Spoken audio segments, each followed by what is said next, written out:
I apologize for my slightly Hezbollah appearance.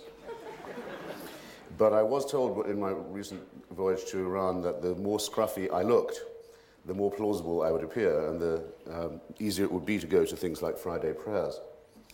And so it proved. It's a country for the scruffy. It's kind of my kind of Middle East.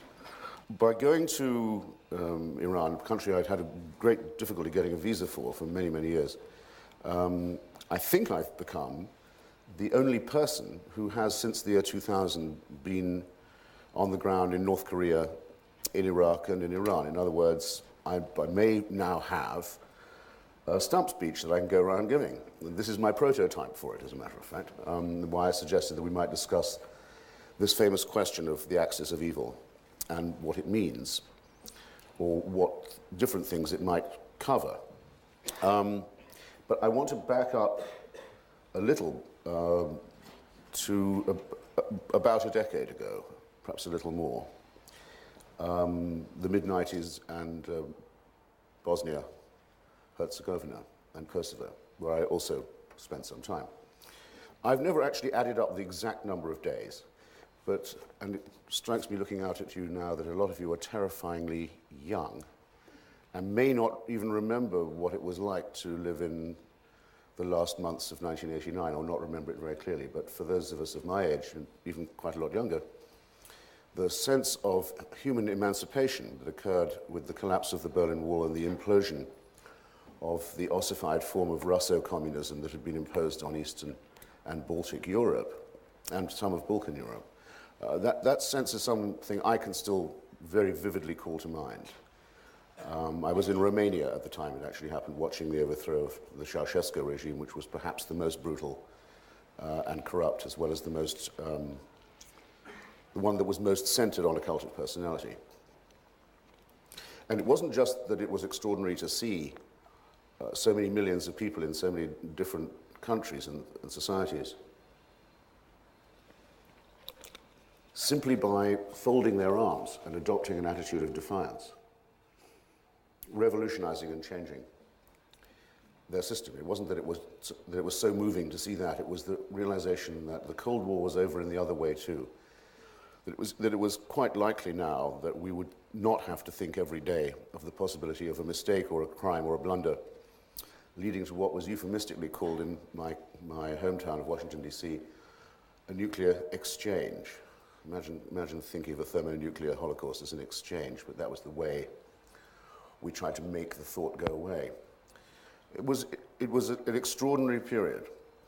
And in those days, some of you will remember, and you can look it up, there was talk of a peace dividend, of the possibility of transferring the enormous resources that we've been putting into warfare into peaceful projects and into doing something about the real victims of the Cold War, who were the inhabitants of the countries we used to call the Third World. That there would be possibly a new internationalism, a new comity internationally, a new renunciation of force, some spare money, and a common feeling that the values of pluralism and democracy were worth having for their own sake, and had, so to speak, proved their worth in ideological combat against both fascism and Stalinism. It was a blissful time to be around, I tell you. That's November the 9th, call it. That's the day the Berlin Wall fell. Ceausescu fell actually not till Christmas Day, or Christmas Eve in Bucharest. So that's the end of 1989. The 2nd of August, 1990, Saddam Hussein invaded Kuwait. Actually, it's not really strictly true to say that he invaded Kuwait, he annexed Kuwait. He announced that Kuwait was part of Iraq. He did something that had never been tried before, abolished the existence of a member state of the United Nations, a fellow Muslim state, and member of the Arab League. Quite an extraordinary thing to have done. And around that time, Slobodan Milosevic tried to impose the idea of a national socialist, Greater Serbia, on his neighbors in first Slovenia, then Croatia, then most heinously in Bosnia-Herzegovina, and then in Kosovo. And suddenly it hit me.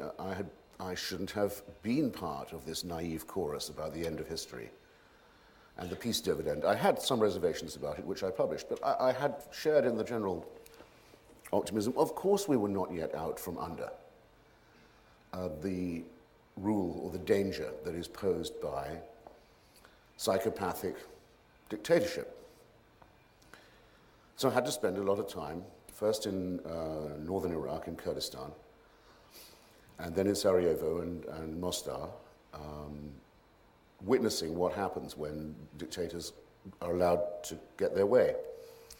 And the shameful thought that one had about it was that in both cases, the cases of Saddam Hussein and Slobodan Milosevic, they had been allowed to get away with the impression that they were thought of by Western democratic societies as allies, even sometimes as clients, or if one couldn't go quite that far, as necessary partners for negotiation. And in fact, Milosevic, I remember being called by the Clinton administration a partner in peace, as when he came. He deigned to come to sign the Dayton Accords with them.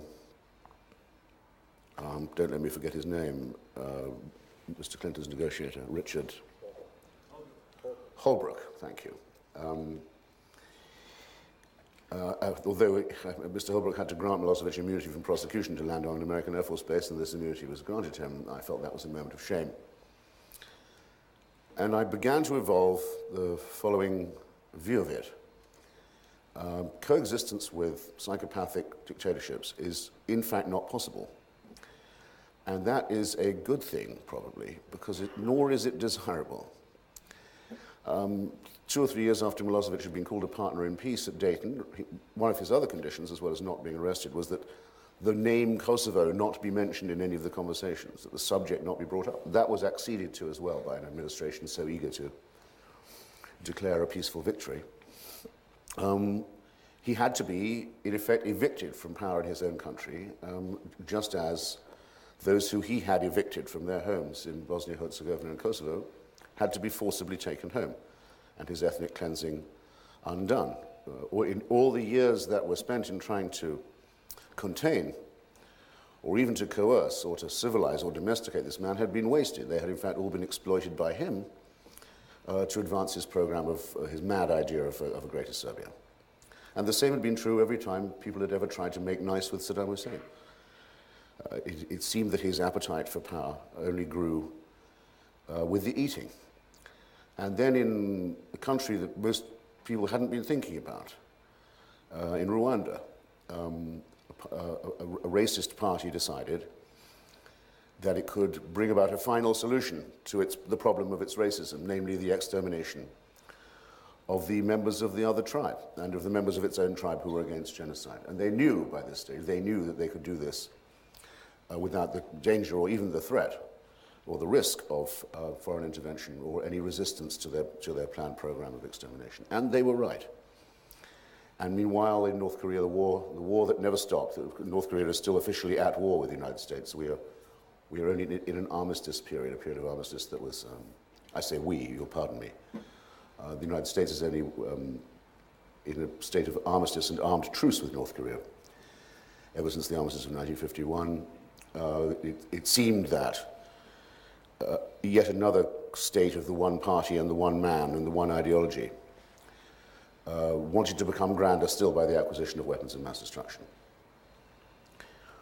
I don't need to tell you how the last few years have been completely consumed by this question and how to address and approach it. And I'll give you, if I may, give you 3 brief capsules, first from Iraq, and then from North Korea, and then from Iran. I think the way I would want to put it about the atmosphere in Saddam Hussein's Iraq, the way that would be, is most memorable to me, I will hope will be memorable to you too. If you go to El Salvador, say, or South Africa, or Poland, or former Yugoslavia, you can meet people who were heroic members of the opposition in the bad old days, and they can tell you terrible stories about what happened to them and to their families.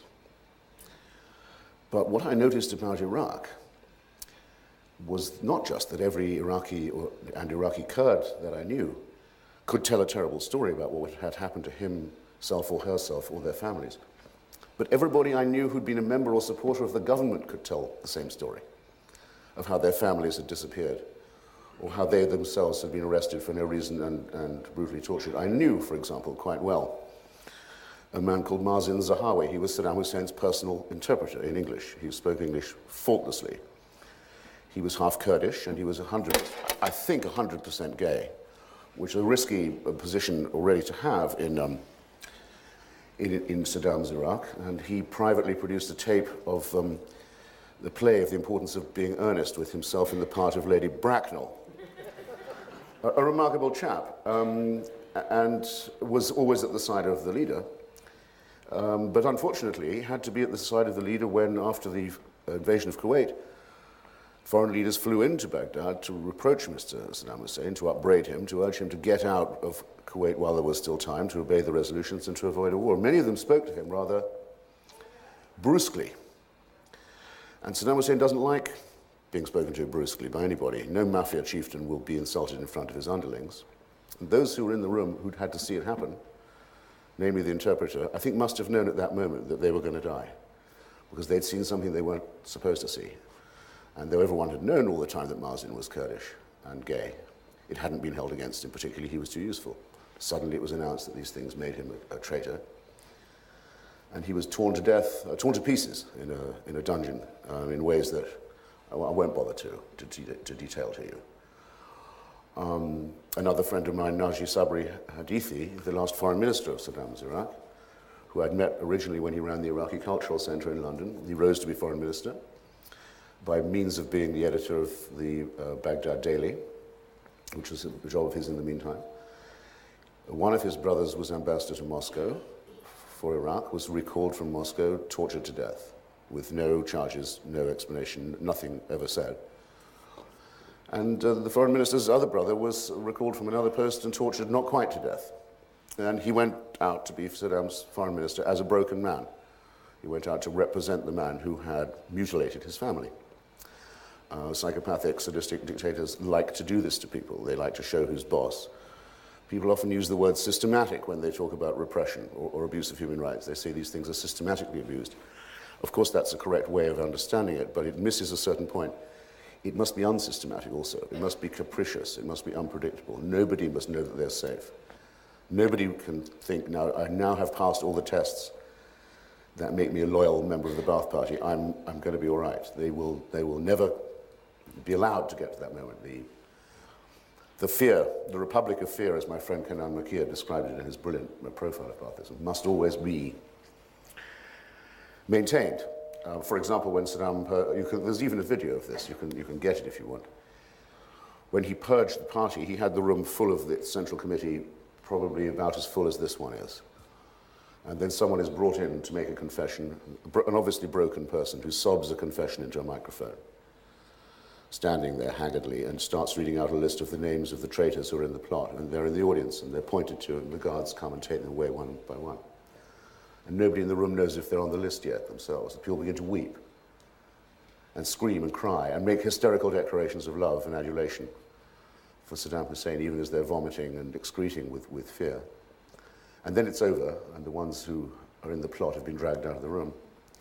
And then the video comes to an end. And there's a second half, which I haven't seen. It's harder to get. But the people who survive then have to go out into the courtyard and shoot their former colleagues who were found to be part of the conspiracy. That's a detail that, as Kenan Makir says, neither Stalin nor Hitler ever thought of doing that. That's a special twist, a detail, an exquisite addition, if you like, for showing who's in power and for making an accomplice of everyone who serves you, for dirtying them up, as the mobsters would say. I don't tell you this because I'm interested in the pornography of a dictatorship, though I am. I tell you that because I could find people all over Washington, D.C. who would nonetheless say to me, well, Saddam may be a bad guy. By the way, anyone who starts a sentence saying that, you know immediately, knows and cares nothing about Iran. But Saddam may be a bad guy, they would say. I hope none of you have ever said it, and I hope if you hear people saying it from now on, you'll challenge it. He may be a bad guy, the argument went on, but he's a realist. He understands containment. He understands self-preservation. He understands self-interest. Not so at all. It was quite evident to me, to anyone who had tasted what the atmosphere of Iraq inside was like and seen the mass graves, and heard the stories, that here was a man who was quite obviously delusional and who had around him, for reasons which must be obvious to you by now if they weren't before, no one who would tell him he was making a mistake. For him to invade Kuwait was an extraordinary mistake. For him to refuse to get out, thinking he'd get away with it, showed that he must have lost control of his senses. He was visited, or his foreign minister was summoned, rather, by James Baker just before the coalition intervention began. Tariq Aziz was handed a note in Vienna, I believe it was, or perhaps Zurich. He was told, since you're not going to leave Kuwait, we're going to throw you out. You've run out your clock. But that's not all. If you do any of three things, we will consider ourselves freed from all military restraint, and everybody knows what that means when the United States says it. We will deny ourselves no course of action. Any one of these three things. If you set fire to the Kuwaiti oil fields, or try to destroy the Kuwaiti oil industry on your way out, if you do that, if you sabotage it, we will consider ourselves not bound by the UN resolutions. If you use international terrorism against us and try and open a second front of that kind, the same applies. And if you use chemical, biological weapons on our forces. Now, we don't know, I at any rate don't claim to know, what the Gulf War syndrome that affects so many soldiers actually is. But it is consistent with at least the possibility that some local commanders of Saddam Hussein's were allowed to, enabled to, permitted to use nerve weapons in the field. It's not to be excluded. I won't say it can be asserted. It's worth bearing in mind. It is beyond doubt that on his way out of Kuwait, when he had nothing to lose and nothing to gain, quite pointlessly, viciously, Saddam Hussein ordered not just the ignition of the oil fields, but the smashing of the heads of the oil wells so that the oil would run straight into the Gulf, which it did. It was thought at one point it would take 10 years to clean it up. And it destroyed almost all the marine and bird life of the area, as well as causing an appalling conflagration that raged for several months before. This will depress some of you. It was put out by Halliburton, by Kellogg, Brown and Root, rather more quickly than that. Sorry to break the news, but there it is. The following year, when George Bush made a visit to Kuwait, George Bush Sr. made a visit to Kuwait to celebrate, as it were, the anniversary of the liberation, an Iraqi death squad was caught red-handed trying to kill him. Imagine if they'd succeeded. So that you had a dictator who was actually insanely and obscenely rash, and whose movements could not be predicted, and whose sense of self-preservation was extremely fragile, and whose hold on reality had largely gone. It's for this reason, and for his continued interest in weapons of mass destruction and the sponsorship of terrorism, that it seems to me that it was long overdue to remove him from power, and that the year to have done that would have been 1991, and it's a shame and a disgrace to the civilized world, in my opinion, that it allowed continued coexistence, continued survival to this regime, and wasted a dozen years of the lives of the Iraqi people, which were consumed by the locust. But I dare say people will want to ask me about that.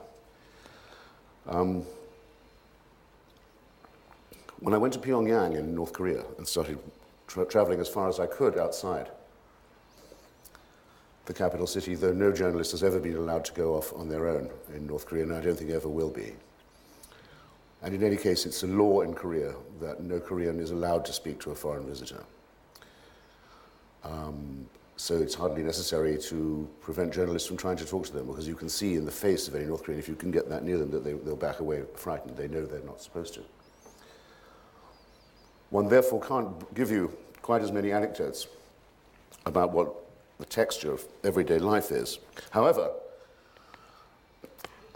I am one of those authors who does their best to wage a war on cliché. I went to Prague once under the days of the old Stalinist regime, and I thought, whatever happens to me on this visit, I am not going to mention Franz Kafka. I'm going to be the first writer to report from communist Prague who doesn't have Kafka in the piece. That I know going in. Went to a meeting of Václav Havel's opposition group in a private home. The meeting went on for a little while. The door suddenly fell in. There was a mob of secret policemen with dogs and searchlights and a video camera to catch us all on film. smash you up against the wall. You're coming with us. Where are we going? And what's the charge? We're not telling you what the charge is. I thought, shit, now I've got to mention Kafka. They make you do it. It's compulsory. Well, when I'd spent some time in North Korea, where the head of state is the dead father of the current leader, Kim Jong-il, the dear leader, is head of the party in North Korea, the Korean Workers' Party, and he's head of the armed forces, but he's not head of state. His dead father is still the head of state forever. Makes it, I think, the world's first necrocracy, or mausolocracy, or thanatocracy. But absent that completely insane detail, here's what it's like. There's a picture of him on every wall. There has to be a picture of him in every house. He is never off the television screen. He's never off the wireless, the radio. All films are about him, and all plays are about him. All education is about him. All public events are about him. All holidays are about him. And it's as if somebody in 1950, which is the year that George Orwell died, in North Korea had got hold of a copy of 1984 and thought, I wonder if we could make this work. Anyway, let's have a go, because we've got these people locked up in this small country with Stalin and Mao on our northern borders, which aren't very long, with an uncrossable military frontier, the demilitarized zone in the south, of the ocean on both sides, completely hermetic, already for a long time cut off from the rest of the world. We can do an experiment here. Maybe we could create a perfectly supervised, perfectly regimented, perfectly drilled society where everyone was the property of the state 24/7, as it were, where there was no respite. And I'd heard, of course, that they do march the children to school carrying the picture of the leader, and they do all this stuff. So when I first saw it, I thought, oh yeah, that's right, I knew they did this. And then after a few days, I thought, they actually do it. And they've been doing it every day since 1950, and they'll be doing it after I've gone. Now, the promise of the authoritarian state, the state that says that you are state property, you, the citizen, belong to us, is that in return you will get, say, 3 meals a day, and your children won't starve, and will be clothed and so forth, and you'll be housed. That's the least you can expect for being state property. And for a considerable period of time in some of the Eastern European countries, a version of that promise was kept. It began to break down. And in China, too, a version of it was kept. It's broken down from time to time, and they're also now being replaced by capitalism. In North Korea, you're state property, but you're starving. It's a famine state. We don't know how many North Koreans died in the famine of the 90s, and it's impossible to find out. But it's several million, and the average height of people in North Korea has shrunk by several inches. And of the younger generation, I mean, obviously the people didn't get any shorter who'd already fully grown, excuse me, but though if the regime could make that happen, it would certainly give it a try. But the babies born in that period, the young of Korea, are much, much, much shorter than their South Korean counterparts, older than parents. And even though the regime makes every effort to show you only the good bits of the country, it can't stop you seeing from the bus as you go across country old people picking up individual grains of rice from the fields and people trying to eat grass. It's not possible to conceal a thing of this kind. So that the promise, as it were, has broken down. I finally had to eat a dog. I was so hungry myself, and I was a privileged visitor and protected guest in a privileged city of Pyongyang. But I finally had to have a pooch for supper. They wouldn't tell me what kind. I somehow wanted to know. Is it a big dog, they said, as if that made it better somehow. Don't ask for a doggy bag if you're in North Korea. And I actually got thinner myself. I must go there more often, if you like. But in other words, it's the perfect combination of evil, if you will. The concept of freedom is unknown. It's not just negated, it's not known of it. It doesn't exist. The concept of rights do not exist. But nor is there the most elementary provision for education, health, nutrition, and so forth. That's the best way I can put it. They managed to maximize the worst forms of all kinds of oppression, condense, refine, distill, and then again refine them to make it the most miserable place in the history, perhaps, of the world, and certainly on the face of the planet. At present, and as always with such countries, there's only one thing that does work, and that's the military and the police. And we know that the power projection made by the regime, the way it believes that it can sustain itself and survive these rigors and these pressures, is to use nuclear weapons either as blackmail or as, what would be the word? Extortion. In other words, to ask for the food it can't grow to be delivered to its doorstep in exchange for empty promises about a possible future denuclearization. Here's how crazy it is, by the way. The USAID, when it gives out bags of grain or whatever else it might happen to be, they insist on stenciling on the sacks stars and stripes and says a gift from the people of the United States. It'll say it also in the local language, so that the stuff can't be abused and so that people know that this is from America. It's a small enough thing, but North Koreans don't mind handing it out like that at all. Before it goes onto the black market, where it's usually bought up by the army and the party people, if it isn't, who have first crack at it anyway. But they don't mind people in the starving outlying cities seeing this, because they say, you see, our leader is so much loved by the rest of the world that he's, and so much feared, and so much respected, that tribute is paid to him. And it comes even from the United States of America. And the people have no means of knowing that this isn't true. What I want to know is whether they can guess that or not. I'd give a lot to know what goes on in their minds. North Koreans are starting to defect now, very dangerous business, across the border from China. They didn't used to do that before. We'll see, but it is not possible. I cannot deceive you. I cannot give you a direct account of what is happening in the North Korean mind. But we will, I think, soon find out. At any rate, I would say that there was a very strong correlation, therefore, between the internal nightmare of the ideology of the regime and the need on its part to impose itself on the outside world as well. These two things are not coincidental, they're indissolubly connected. Well, to Iran. Somewhat different. The regime has outlived, for example, the man whose portrait is indeed everywhere, the Ayatollah Khomeini. He has been dead since 1989. But the regime which displays his picture still goes on. It is still a theocracy built in the image of one man, and on one rather particular interpretation of the rights of Shia clerics to make laws. It is actually a declining regime for that reason, because the generation of mullahs who imposed this revolution and the generation of revolutionary guards who actually imposed it by force is dying and moribund, and it's very clear. I went several times to the weekly Friday prayers that are still held at the university, the annual rally, the weekly rally of the regime. And all the speakers were very elderly and often quite quavering. The snowy bearded, if you like, rather than just white bearded and turbaned. There was a time, obviously, when it was very terrifying to live in Iran. I can tell that because of a friend of mine who runs a bookstore. He's a big, tough guy, heavy set, brilliant intellectual, Kurdish, strong fellow. But every time anyone with a beard came into the store, there was a flinch in his eyes.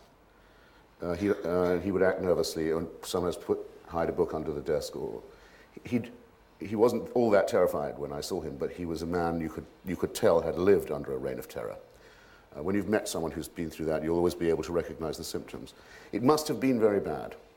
I know this is true also from female friends of mine who were terrified that if they let one strand of hair show under their hijab, they would have acid thrown in their face or perhaps be blinded by a blow from a truncheon, either from a policeman or from an over-enthusiastic civilian. And you can see the fear in people's eyes that goes on from that too, but this isn't really happening anymore. What is happening in Iran is very interesting. Within the carapace of a theocratic state, an almost completely secular society is being created. This is for a ghoulish reason. The Iranian mullahs lost so many young people in the suicide waves that they sent against Saddam Hussein, that the sending of gangs of schoolchildren and teenagers to clear minefields on the Iraqi border There's not enough room in large parts of Iran to bury the number of people that they killed. Large parts of the country just one big cemetery. They lost so many young people that they had to pay Iranian mothers incentives. If you would agree to have 3 or more children, you could get quite a lot of subsidy and quite a lot of help from the regime. They tried to breed quickly a new generation, as a consequence of which it worked out all right, but not in the way they expected. As a consequence of which it's estimated more than half the population of the country is under 25, and they all hate the mullahs. So it's what I call the baby boomerang in Iran. And if you want to get a drink, which believe me, I did, I found a bootlegger at the airport when I arrived, as a matter of fact. If you want someone to come round to your hotel room or your apartment and bring anything else you might like, any other form of alcohol or drugs or pornography or any other kind of video or publication, you can do that very swiftly. The mullahs are powerless to stop it, and they may even, some of them, be profiteering from some of this illegal black market themselves. There is a tradition in Shia Islam, very, very firmly believed in by the devout. It's one of the many ways in which Shia Islam is quite like Roman Catholicism. It has 12 imams. One of them is still alive somewhere. He never died. He's never left the earth. He's never left us. He will come back one day, and then we'll know. We will know that the reign of justice on earth is about to begin. Some people thought Khomeini might be the 12th Imam, but he was too pious a man to claim it. It's very blasphemous to claim it for yourself. And it may not be a Shia, it may not be a Persian, we don't know, but the hidden Imam they believe is somewhere. Well, I overheard 2 taxi drivers discussing, and one of them said, "Do you think maybe George Bush is the 12th Imam?" Now, when things have gone that far, the authority of the mullahs, I think, can be said to have been fairly fatally undermined. These drivers won't stop for anyone with a turban. It's remarkable to see it in the street. These guys just wave and wave, the cabs go straight by, and no one will pick them up. It's very widely said, it was very widely said to me, that they wished that there would be an American military intervention. It was said to me most memorably by someone I know slightly, Hossein Khomeini, the grandson of the Ayatollah Khomeini, the only living male Khomeini, in his home in Qum. He said to me, we wish that there would be an intervention to remove the theocracy. You ask, well, why should Sayyid Hossein Khomeini want to remove theocracy? He's a mullah. It's because he's a genuinely believing and devout Shia person, and a great admirer of Grand Ayatollah Sistani of Najaf in Iraq, where he spent a good deal of time lately. And he believes that if it goes on this way, his religion will be discredited, and that the Shia cause will be disfigured and defamed and discredited by performing a dictatorship. And he's right. It's led to the mass production of atheism among young Iranians. I slightly hope it goes on a few more years so the job gets really thoroughly done before it falls, which it will.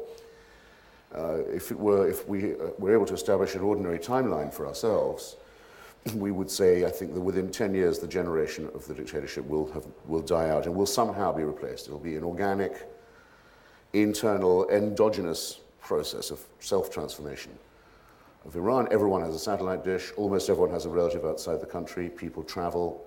They all get the news. They don't bother with the official propaganda at all.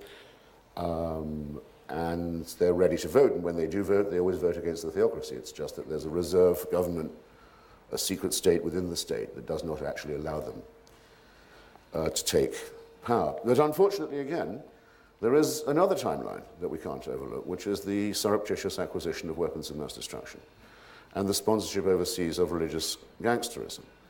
And it's not possible, I think, to allow ourselves with any insouciance to say, well, let's have another 10 years of that as well, while it gradually wears itself out of existence. So once again, we're confronted with people who are gifted, talented, useful, civilized, people who have been denied all their rights, but who know it, and by a government that tries to stay in power by making threatening gestures towards its neighbors and towards the international community.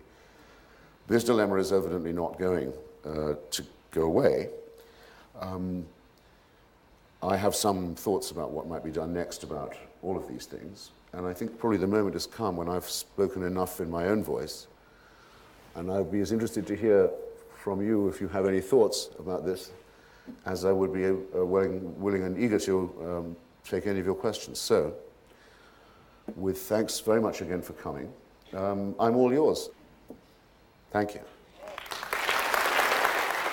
I was asked to confirm that I'd heard from more people than I had not heard from the remark that they would welcome in Iran a Western and American intervention to remove the mulocracy. And which I can confirm, yes, that's very commonly said. And I was then asked, well, would that not destroy the emerging democratic opposition there? Would it not compromise it? The answer to that is probably that it would. I mean, there are a lot of people who say they think. Actually, let me step a little further back. I heard that said so often by people that after a bit it stopped delighting me. In other words, in a way, it's a confession of weakness on their part. It's a confession of impotence. It's a sort of resignation. We can't do anything ourselves. There's also something slightly servile about it, and a mentality of that kind, of course, could turn on a dime. Right away, if there was an invasion, people would, if they got what they wanted, they'd suddenly say, down with the occupation, to show that they could be brave after all, as has happened with quite a number of Iraqis. Now that they can show their courage, they do. It's partly because of the shame they feel at the cowardice and conformism before. And one doesn't want to upset this febrile balance too much. And one does hope to encourage an internal movement. But every time an internal movement has been tried, it's been very brutally put down. So that, given the odds, given the very heavily armed goons with which the regime maintains itself, one is condemning people to a much longer period of servitude, and one is also exposing the international community to a much greater risk of a promiscuous state with weapons of mass destruction.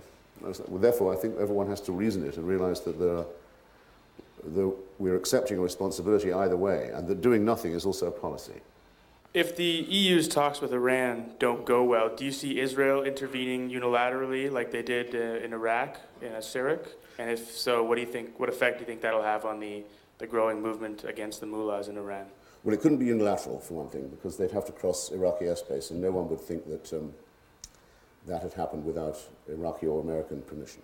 So no one could say, oh, that was the Israelis, we don't know anything about it. In any case, people who think like that in the Middle East regard Israel as an American surrogate in any case. So there is no such thing as Israeli unilateralism in this matter. The best evidence that I have, but I'm open to be challenged about this, is that the Israelis, among others, have concluded that the bombing of the Iraqi reactor in 82, I think, 81. I've just forgotten the name of the reactor. Doesn't matter. Oshirak, as I call it, because he built it for Saddam Hussein, knowing what he wanted it for. There's another unilateralist at the UN for you, by the way. Only retarded and may in some ways have advanced the Iraqi nuclear program, because it just drove it further underground.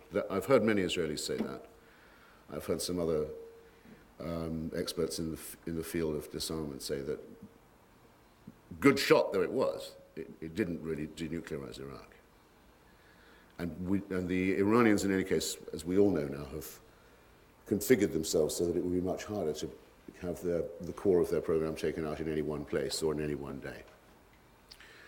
So that's why I insist on the linkage of internal democracy and emancipation with these questions. There are only two serious countries that have ever got this near to getting a bomb, or got one, and given it up: Brazil and South Africa. In both cases as the result of a democratic revolution that replaced the dictatorship that embarked on the program. And so what one has to hope for, I think, is that we will get into a position where we will be negotiating on disarmament with democratic Iranians, not theocratic ones. So now, where Iran is a poor country, and a lot of people are very poor in the outlying parts of it, but it is enormously more developed infrastructurally than Iraq. It's really quite And the roads are excellent, the internal airline flights are very good. The traffic jams in Tehran often go on for 4 days, but that's a sign that most people have a car. Everyone has satellite dishes and so forth. Everyone's accustomed more or less to living in an open society. Almost everyone has a relative in a democratic country. There have already been elections, it's just the mulocracy won't let the winners take office. So all of that work has, so to speak, been done in advance, and as far as I could tell, there's no sectarian or confessional problem in Iran. 92% Shia. There are, even the existing theocracy has reserved seats for Jews and for Christians, who are quite small but significant minorities, mainly Armenian, the Christians, in the Majlis, in the parliament. They're recognized and their rights are, so to speak, at least acknowledged, if not actually observed. There's certainly no dislike for Jews or Christians. It's very dangerous to be a member of the Baha'i faith, because that's post-Islamic, not pre. But other than that, there's nothing of this sort. The Kurds are a very small minority. They're not separatist. There hasn't been any fighting there for some time. What have I left out? Not everyone speaks the same language. Everyone speaks Farsi. Not everyone is Persian. It may be as many as 30% are Azeri, not Persian. That's not an issue. Nobody would pull a knife over it. So all you need to do, if I lower my voice here, okay, I have no right to say any of this. All you need to do is what a woman in a chador said to me in Isfahan. The only one woman I met actually in a chador who hated the regime so much that she said, do you think the Americans could come and only stay for about a week and then get out? And I thought, well, what a brilliant idea. I'll pass it on. You know? Several of the Iranian government have wanted men in Europe and elsewhere. We know the names of the people who sent out these death squads to Berlin and elsewhere. Go arrest them. You're gone, you're nicked. The rest of you are up against the wall. We're going to blow up that tunnel that you thought we wouldn't find out about in the mountain near Isfahan, and a couple of other places we don't like the look of, because we found out you can only really inspect a country by really paying it a proper visit. And then we return the country to its people and go home. Think about it. Think about it, because that's what they're thinking about. I don't know that the United States is thinking about this, but a lot of Iranians are thinking about it. There wouldn't need to be this stewardship, guardianship, wardship that we have to have for the Iraqi people after what they've been through. Around the time of the first Gulf War, you wrote an essay where you described U.S. policy in the Middle East as mutually assured destabilization. Do you see the invasion of Iraq as like the ultimate repudiation of that policy? A reversal where now the U.S. is looking to create stabilization? Well, it would be nice in a way to be able to say that, and it would be symmetrical, but not quite. I think what I was referring to was the way that the United States sort of managed to be on both sides of the Iran-Iraq war, and was different factions of the administration were dealing with it covertly as well and arming both sides, and you had the feeling that as well as that element of profiteering, there was also a Kissingerian mindset. In fact, Henry Kissinger did more or less say, hey, this is a great war, I wish they could both lose. That was his comment on this war that killed perhaps 2 million people. And, it was seeing two enemies go at each other. Which is, of course, why more or less everyone in Iran believes that Saddam Hussein was instigated by the United States to attack, which is actually a half-truth, a bit more than a half-truth. So yes, this policy is partly we have to undertake it because of the failures of the previous one, because that was such a disastrous policy. And second, we ought to put right some of what we did, but I can't exactly say that it's a stabilizing policy, because in one way it was to say that the status quo in the Middle East should be overturned. That's why I feel that some of my friends in Washington are unjustly referred to as neoconservatives. In other words, the conservative, they're not at all. These are people who said, no, we don't like the status quo, we don't like the way things are, we're willing to take the risk of destabilizing it, because we're sure that any alternative would be better. That's not really a conservative position. The conservative position was taken by George Bush Sr., by Lawrence Eagleburger and Brent Scowcroft and some other senior statesmen, grouped usually around Henry Kissinger, the realpolitik view of the world that says, no, we like to treat the region as if It was something that we could rule through proxy dictators and not have to worry too much about the opinions of the unwashed. What do you see happening in Iraq over the next 5 years? Well, it was interesting when I asked Iranians what they thought about the Iraqi elections and the process there. For the most part, they pretended a sort of indifference. This comes largely from the feeling that don't talk to us as if we were Arabs. Very strong feeling there. They resent very much being thought of as Arabs. Do not imagine that they have anything to learn from an Arab model of any kind, and regard Iraq not as a nation, but as a state, as a recently cobbled together political entity, not a wonderful millennial, highly evolved civilization like the Persian one, which is 2,000 and more years old. I mention that because, of course, the main problem with Iraq is precisely that. It isn't really a country. There is Iraqi nationalism, though, and what's going to happen over the next 5 years is a competition between that feeling of nationalism and other feelings of national, ethnic, or confessional allegiance. I don't think it's at all obvious that there won't be a compromise, a federal compromise about that. The one reason I believe it is because the groups are fairly evenly matched. The Kurds, who are Sunni, are about 20%. No one's ever going to try and rule them by force again. And they also have an army of their own now.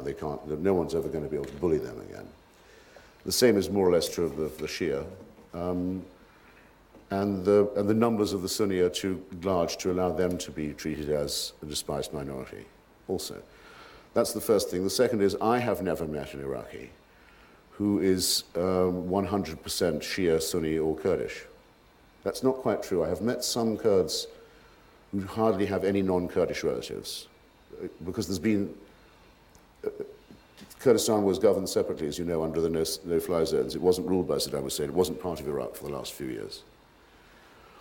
But otherwise, it's a standard rule. You meet someone in Baghdad, they ask you to dinner, and you meet their Kurdish brother-in-law and their Shia auntie and so forth. That's Iraq 101.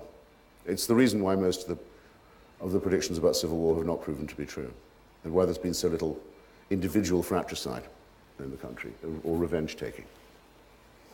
So that's what I think will happen. I think it will take, I don't know if it'll take 5 years to destroy the insurgency. I think it'll probably take less time than that, because it's based on a minority of a minority. It doesn't have a state that can resupply it. It's operating on the stolen resources of the previous regime, and because it's linked to another doomed organization, Al-Qaeda, and because it's up against a military superiority of a kind that you wouldn't believe until you've actually seen it. There's the most I don't know why, in fact, it's called an insurgency at all. It annoys me that such a flattering term is used for such a sordid and evidently self-defeating operation. You may know something I don't about what causes anti-American feeling or anti-Western feeling in the Middle East. But I don't think it's Western intervention. I mean, I think that's giving a free pass to the Al-Qaeda mentality. You should take them seriously. You should see what really does constitute their grievance. I can tell you, well, you know what their grievance is. What makes them angry, what makes them want to kill. The sight of a female face, for example, or a Shia Muslim, or a synagogue, or a skyscraper, or a Christian, or a Hindu, particularly the Hindus. That's what makes them angry. Now, I'm sorry, I have no patience whatever or at all with people who say that what brings them about is resistance to them. For one thing, it's not true. For another, it euphemizes their actual propaganda, which I've just delineated for you, which, as you know, is unarguable. You can read for yourself what their complaint is. And for the third, it would have to mean surrender. If resisting them only makes them more active, then we might as well give up now. They've won, haven't they? Well, they're not going to win. And their popular base is going to be tested for them. They didn't even run in the Afghan elections, and I can tell you what would have happened to them if they did. They didn't try to run in Iraq, and I tell you what would have happened if they did. They're not going to run in the Lebanese ones, and I can tell you what would happen if they did. Why are you being a ventriloquist for them and saying that their appeal is growing? And why do you imply that it's the resistance to this fascism that brings it about? This is defeat in the mind. Drop it, I would. I'd stop saying that.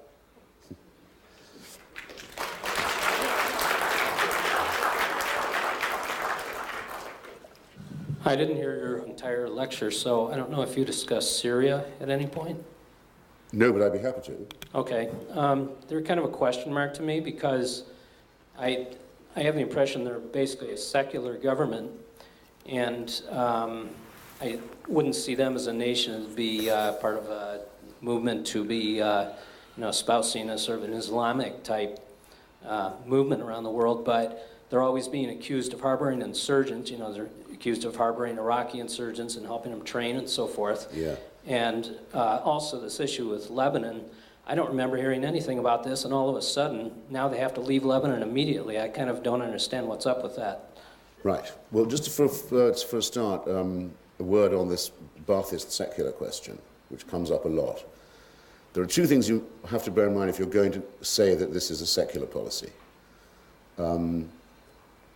The first is that it's explicitly based, and you can look at, you can look up as I have, the original writings of the founders and inspirers of the Ba'ath Party. They modeled themselves basically on European fascism. I don't think European fascism was a Christian movement exactly, though it did have the support of the Vatican. I think it's a bit much to call it secular somehow. But it's only in that sense, at any rate, that one can call it secular. It proposes instead the worship of the state, of the party, and of the leader. And it's not against religion in the least. In Iraq, the Saddam Hussein regime, in its closing 15 years, mutated completely into an Islamist regime. It changed all of its rhetoric to jihadism. It began to build, spent a fortune on building mosques, including the largest mosque in the world, the Saddam Hussein Mosque, profanely named, centerpiece, a Quran, miniature Quran written in his own blood. I don't know if it was his own blood. It's blood, all right, though. The pictures and statues of him started to take the form of showing him in clerical robes. The verse of Allahu, not the verse of the Quran, the slogan Allahu Akbar was put on the Iraqi flag where it had never been before. And they were sponsoring all over the world Islamist, not secular movements, notably supporting the Islamic Jihad forces in Palestine against the secular PLO, and Saddam Hussein paying personally for every suicide bomber who was known as a martyr in the Ba'athist press, just as the nuclear scientists of Iraq were called in the Ba'athist press our nuclear mujahideen, which is a wonderful expression, I think you'll have to agree. And it was based on the tribal minority of the Sunni. Now, obviously, someone who doesn't want majority rule when the majority is Shia Muslim has every reason to pretend to be a secularist and not say, oh, no, I'm not a sectarian. It's not that I want to protect my own Sunni Muslim tribe. But don't be fooled by this, and don't be fooled by it in Syria either. The Syrian government is a completely religious regime. It's based on the Alawite minority, which is a very small minority in Syria. It's a religious clan. It rules. That's not secular. If you want me to say what Alawism is, I can tell you only really that it is a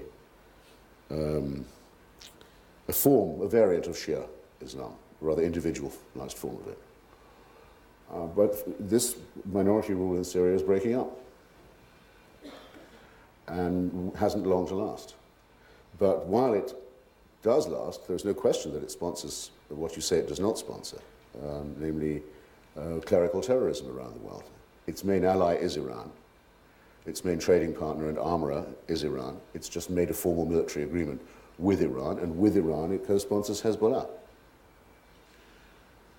which happens to be conveniently a pro-Syrian party, and it's currently the current crisis in Lebanon, where you say, where's all this come from? Why are they suddenly being told to get out of Lebanon? Well, because the people of Lebanon have had enough of it, because there was an election coming, there is one coming in May, because a force was being put together out of diverse groups, the Druze, led by the Socialist Party leader, Wali Jumla, many of the Sunni, the Christian, probably majority of Lebanon, and others.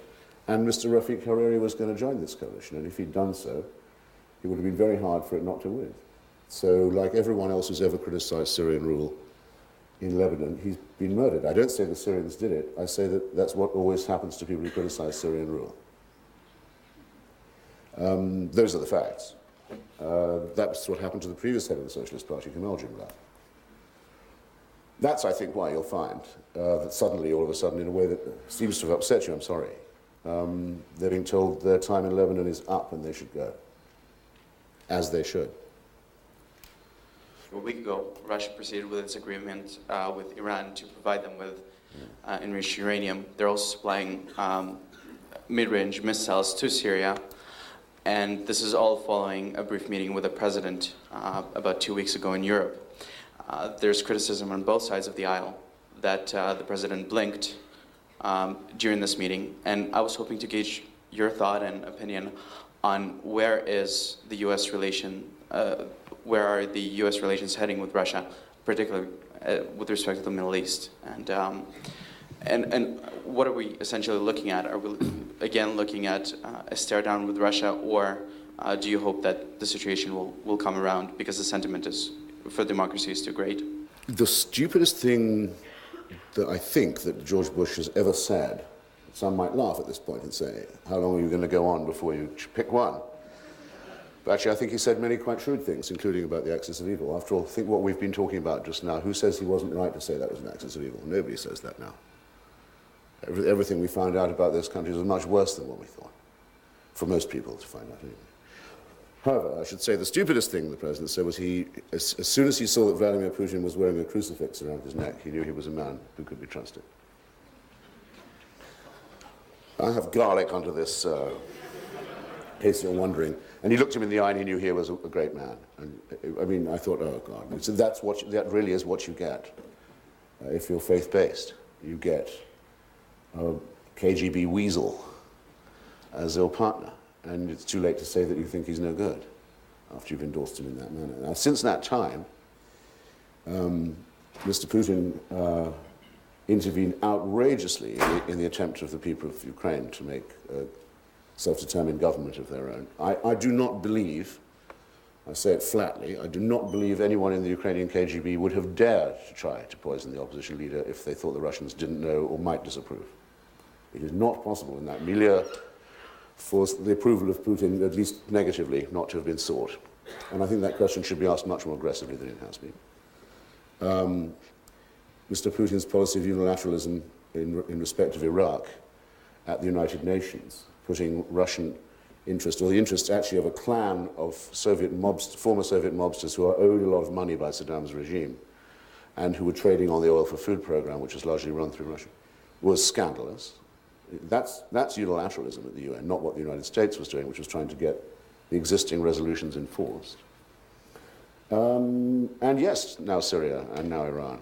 And they're very unhelpful about North Korea too, and dragging their feet on an agreement we've had for a long time. I'm sorry I keep saying we. I was in America this morning and I'll be there again tomorrow. You'll pardon that. To build down the existing nuclear stocks, a lot of which are still targeted and still in the silos. That should have been done years ago, and it hasn't been. And this is to say nothing about how he doesn't let the Russians interfere in their own internal affairs, which he does not. I mean, he's quite clearly embarked on a course of one man and one party rule for his own country. So this is extremely dangerous. And it shows that there has been a great Russian chauvinist resentment ever since the events of 1989, the feeling that they are on the losing side and that they're becoming a victim country. This, I think, is incalculably dangerous.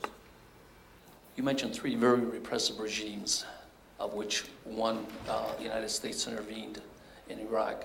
Are you justifying also that the United States or whoever should also invade Iran, North Korea?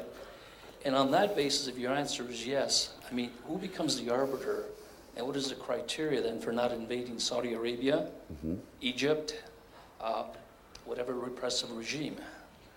If you return me to the question of quo warranto, the old question, by what right, which must be asked of everything. As you know, there are 4 conditions under which a government can be said to have sacrificed its sovereignty and to have put itself outside international law, such that the United Nations can contemplate removing such a government or intervening in its internal affairs at least. These 4 are the following. Invasion or invasions of neighboring states or occupations of neighboring states. Violation of the Genocide Convention, which mandates action both to prevent and to punish it from all the signatory powers, of which Canada and the United States are. 1, 2. violations of the Treaty on Nuclear Non-Proliferation, NPT, and sponsorship of international terrorism. Any of those four qualify you to ask for any member of the Security Council to ask the United Nations to consider taking action. Well, with Iraq, that's easy. All of those four violated repeatedly, serially, flagrantly. Got away with a lot of them, should have probably been arraigned earlier than they were. Iraq was not a sovereign country in 2003. It was under international sanctions already. Large parts of its airspace were patrolled by American and British planes. It didn't have really control over its own borders. It was an outlaw state in law. Iran only qualifies under two of these at present, it seems to me. It doesn't threaten any neighboring country, unless you say that its alliance with Syria helps perpetuate the occupation of Lebanon. Technically, it does. It's been fooling around with the NPT, but it is constantly in negotiation, and it is submitting to inspections. And it does sponsor international terrorism. But I would say in the most ambiguous form, in that Hezbollah is not like Al-Qaeda or Islamic Jihad. Hezbollah is a Shia political movement with a military wing. And there would be some argument in the United Nations, I think there should be, as to whether or not it qualifies as a terrorist organization purely and simply. I would say that it did not. So this is very difficult. North Korea commits genocide only against its own people, not others, but it does do that. It's a political policy of starvation. It's in flagrant breach of all agreements on non-nuclear weapons. And it plans to invade South Korea. It maintains itself on an invasion footing at all times. So you would be as good a judge as I, but these are the criteria. And as you'll see, it should get people to stop doing this rather annoying thing. If one makes a case against Saddam Hussein as carefully as one can, they say, well, why don't you go and invade Robert Mugabe then? I hate it when people do that. Don't do it. Please, don't do that. It's my understanding that back in the 1920s, when Ibn bin Saud was trying to create his personal state in post-Ottoman Arabia, he made a deal with the Wahhabists saying that if you support my political agenda to create the state of Saudi Arabia, I'll support you in your education programs and allow you essentially free reign within my territory. Now fast forward to 2005, now you have Al-Qaeda and all these groups that spring from Wahhabism, and you have the United States that's now pressuring autocratic regimes in the Middle East to democratize. And my specific question is this: is it still in the House of Saud's best interest to support the Wahhabists and their educational institutions within Saudi Arabia, essentially their domestic forces? Or is it now that, to use a totally politically incorrect term, they feel that they might have made a deal with the devil, and that now they're having all these pressures from the United States and they're essentially walking tightrope? So I just want to know your answer on that. But by the way, I don't think there's anything politically incorrect in saying deal with the devil. Your analysis of it is, as far as I can see, flawless. As far as I know, that's exactly what did happen, and it's also exactly the question that they are having to confront. Is it worth it? Because they've invested billions of their petrodollars in creating madrasas for the inculcation of a very fundamentalist version of the Quran. In Indonesia, in Algeria, in some parts of Turkey, and Africa, Nigeria, which I think is the next place where there's going to be a confrontation of this kind, by the way. I think we should be paying a lot more attention to Nigeria than we are doing.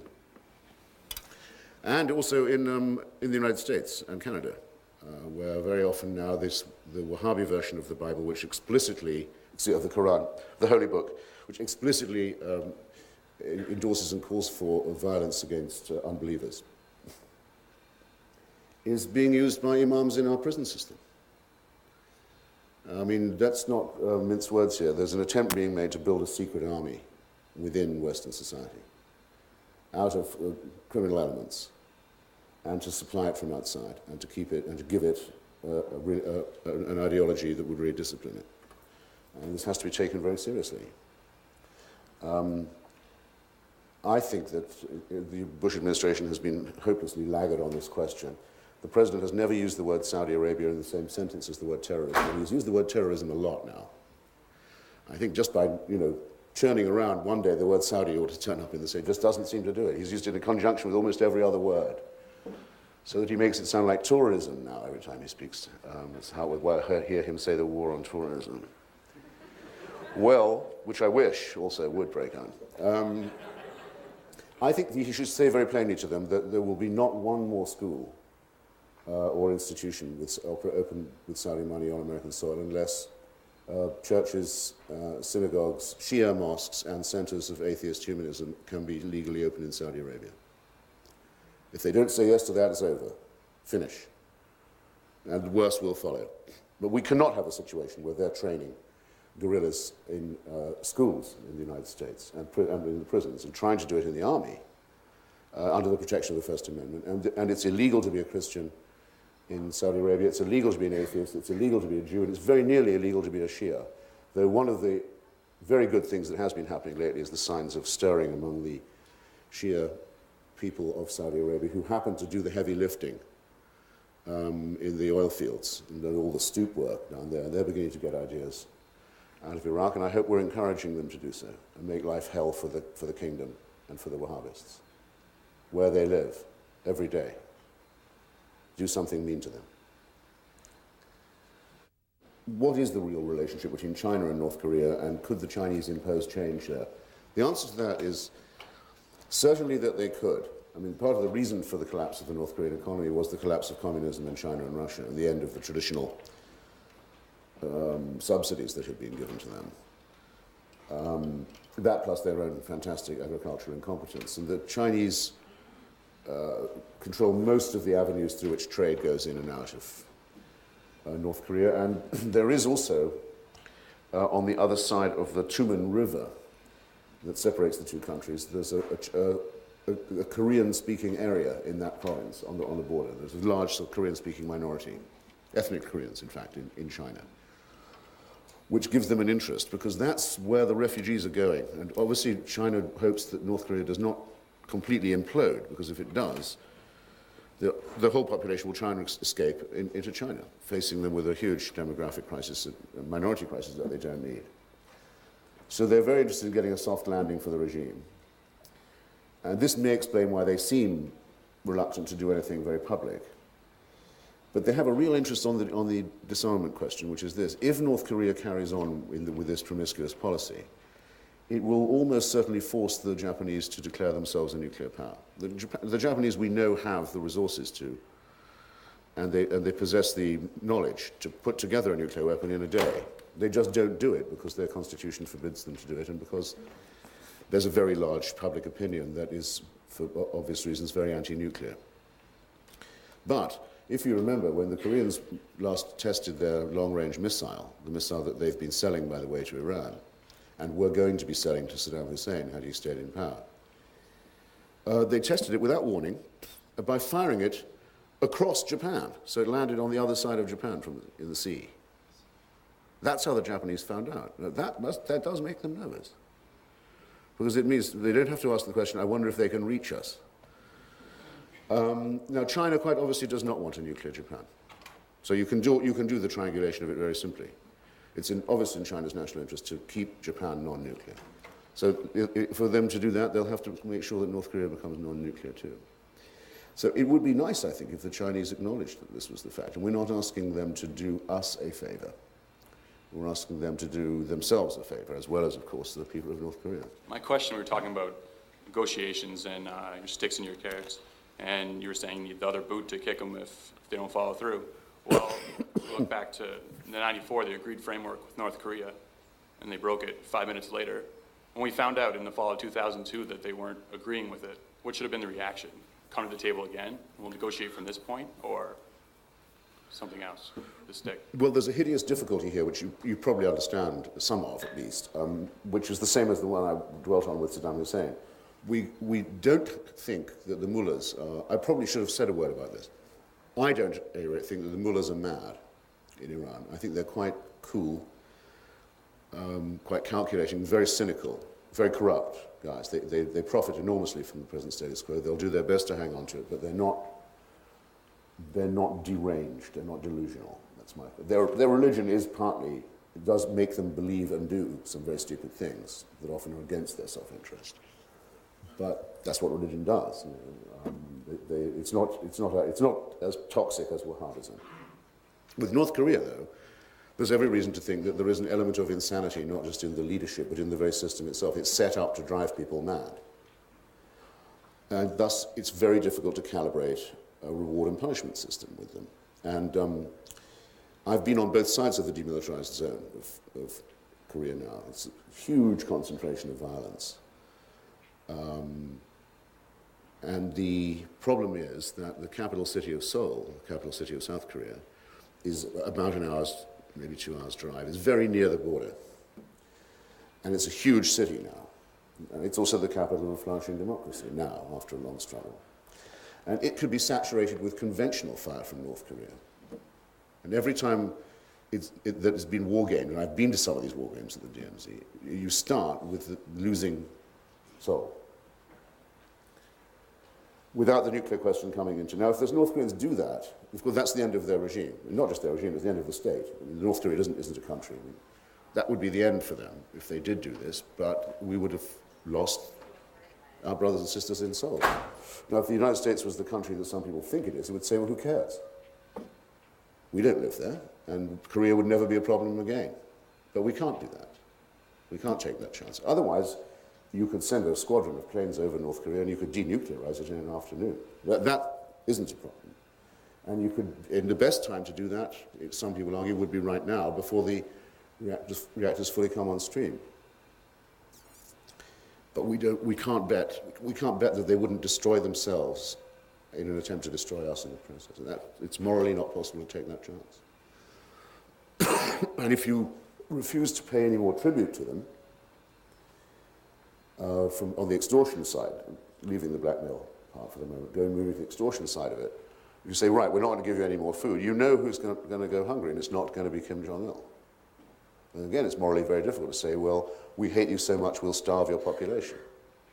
Especially where we now have the full record of how abysmally the United Nations are exploited and fleeced the people of Iraq. That was blood for oil, by the way, if you want a slogan. Too kind, too kind. Thank you.